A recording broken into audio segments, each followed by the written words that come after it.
Today I'm showing you a 1962 Royal Signet. This one's made in Holland, and this is definitely considered a portable typewriter. Um, this is the very first one I ever had, and I am going to show you around. I liked it when I first bought it. I bought it because I wanted to write, book ideas and stuff on it, and I wanted to take it with me to the coffee shop. And so this one is really excellent for that. It comes with a small portable case and it's lightweight. So this is really good. I just did one for an Olympia SF. This is going to be the same thing, same size, except for this one's Royal. The other one was an Olympia. Okay, let's take a look around at how this one works. Here's your carriage right here.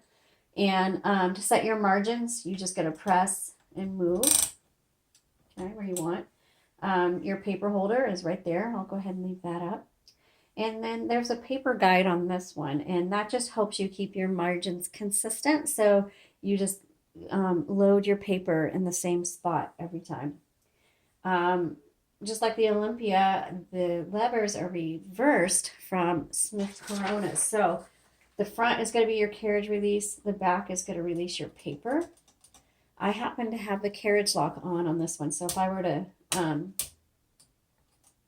oh, I'm sorry, wrong. This is the paper release and this is the carriage release.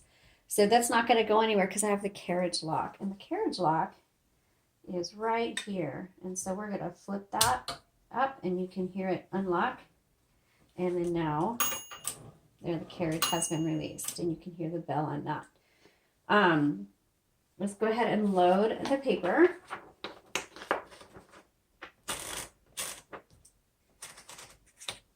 And there you go. And I like to make sure but that's crooked. So I'm going to use the paper release to straighten that out. There you go. Roll that back down. Okay. So your return handle, this is manual, no power required or anything like that. Your return handle is for when you get to the end of the, and we'll look at that here in a second, but I popped that out by accident. Okay. When you get to the end of your line, you're going to want to use the return handle to bring it all the way to the front of the line, and it's going to advance either 1.5, or 2 lines, depending on where you have it set. Actually, this is 0, so it's not going to go anywhere. That's for when you have it packed. In case this gets hit, it's not going to advance the carriage. So then we have 1, so single line, 1.5, and 2. Okay, so we're going to go ahead and put that back on 1. All right, let's get to move the carriage all the way to the left, and we're going to open up the top here. So we can take a look at the ribbon, and it just pops out. Don't be afraid. I still sometimes get nervous thinking I'm going to break something, but you just pull straight up because it's got these metal things that just stick down inside the holes there. Okay, right here is your universal ribbon. These are easy to find. I did pull out a rubber piece right there. Okay. And make sure you know how to thread your ribbon through the guide wires. Pay attention. You can refer back to this video. But there are guide wires here, 2 in the front, and then, so there's going to be 1, 2, 3, 4, 5, 6. Normally there's 4. This one has 6. This one is where you switch the direction, is right here, back and forth of your ribbon. So when you get to the end of your spool, instead of replacing the ribbon right away, you just reverse the direction of your ribbon and keep using it till the ink is all used up in your ribbon. So if your typewriter locks up on you, open up the top, make sure the ribbon doesn't need to be reversed. If the type starts getting faint, stop right away, reverse the direction of your ribbon, or see if it needs to be replaced. Okay, let's go ahead and put this, and by the way, your serial number is right here. It's easy to see on this typewriter. Okay, just line up these 2 points and pop that back on. And I got a little bit of ink on there. And let's go ahead and let's do some typing. Again, no number 1, so you use the lowercase l. And this is a 1962 Royal Signet. This is a 10 CPI, backspace, because I missed a letter. There's no delete button on typewriters, but that's just part of the, that's just part of using typewriters, and it's okay.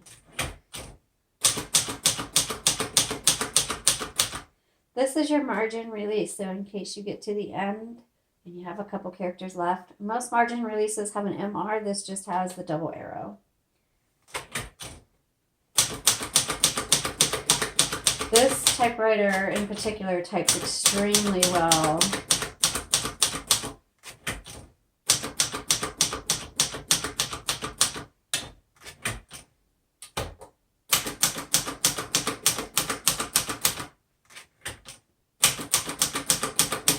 This would be a good beginner typewriter, even though it's a little more expensive than Smith Coronas.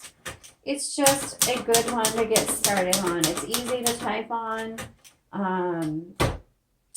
It operates very, very well. It's portable, small, and it's just an attractive machine.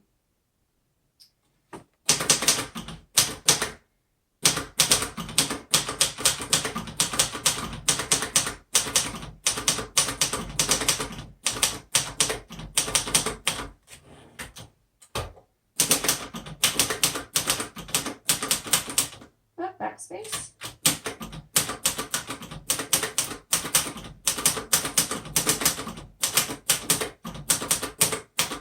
This one's going to last you a long time. The reason I know is this was one that we actually, when we first started our business, we paid a professional, somebody who's been operating on typewriters for 30 years. And we kind of just wanted to know some things. And so we took it to him and he worked on it. And so this one's been actually professionally refurbished. And so this one's going to last you a really long time.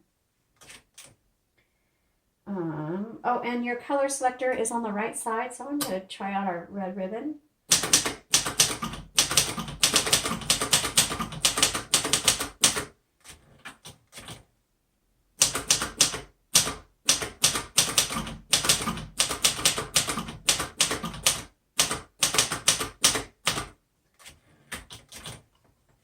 Awesome. Okay, there you go. This is going to be Royal Signet. Excellent typewriter. It's not considered a top of the line Royal, but it's a good portable. It's great for beginners, but it's also good for those of you who like to write a lot, because it operates very well and you can take it with you to different places. So to learn more, follow the links in the comments below. Thank you so much.